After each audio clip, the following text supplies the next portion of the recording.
úgyhogy ki szeretném hívni Zsiga gyereket. Te ezt hogyan gondoltad, hogy itten engem kihívgatsz?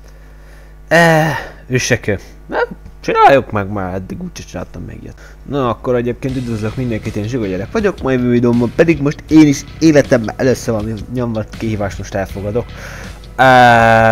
Ez már olyan dolog, amihez nem kell kamera. Ezért most ezt így elfogadjuk.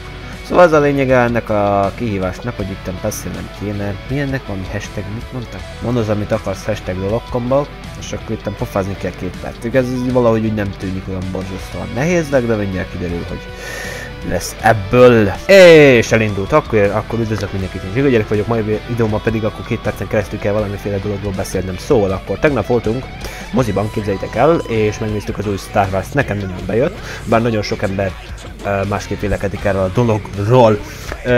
Most konkrétan nem akarok ebbe az egész dologba belemenni, mert nem nagyon szeretnék ebbe, legalábbis most jelenleg nem.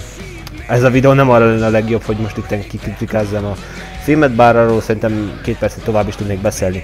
Másik dolog egyébként az, hogy én régen voltam moziba, annól még általános iskolában volt utoljára, hogy egyáltalán moziba léptem. És az a vicces egyébként, hogy nagyon durva volt, tehát hogy így a Kiskunmalsai moziban voltunk, és ugyebár ott kaptunk egy szemüveget is, meg mindent, és ilyen fantasztikus, ilyen 3-dimenziós cuckombóval működött az egész szerkezetje, film, konkrétan tudok beszélgetni, igen.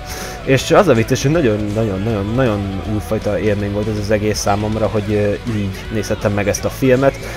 Baromi látványos volt, nagyon szép volt, és az a helyzet egyébként, hogy szerintem majd innentől többször is fogok menni mozikba, mert tényleg ez egy hatalmas nagy élmény volt számomra.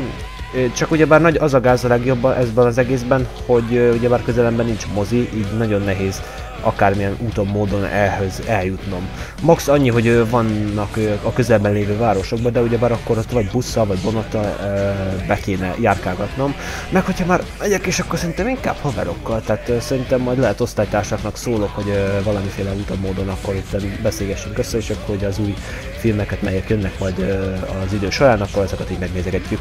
Nagyon sokat őzök, ez nagyon nem tudom miért van.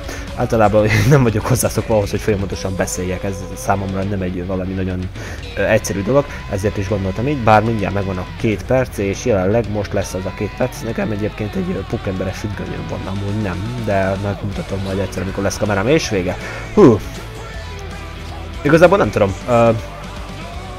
ezt így jól csináltam? Tehát így össze-vissza beszélgettem, és sokszor volt, hogy ilyen baromi nagy nyelvhibáim is voltak. Minden esetre érdekes volt ezt kipróbálni, hogy most ezt a kihívást. Hát mindenki eldöntheti maga módján, hogy én nekem most ez mennyire sikerült ezt most megvalósítom, ezt a 2 perc beszélgetést. Minden esetre ez is egy érdekes dolog volt számomra. Kihívjuk Novát, mert az úgyis keveset beszél mostanság. Akkor kihívunk egy Varkont, mert az miért ne. És Kunost, miért ne? Már őt is. Jó, hát akkor megvan a 3 emberkénk, akiket itt megmondtam. Köszönöm szépen a kihívást, bár nem tudom, hogy most ez számomra mennyire sikerült. Életem első kihívása, meg hogy most mennyire volt jó, amit én itt csináltam. Na mindegy, attól függetlenül köszönöm mindenkinek a figyelmet, ez egy gyors kis videó volt. További szép napot mindenkinek. Szevasztok!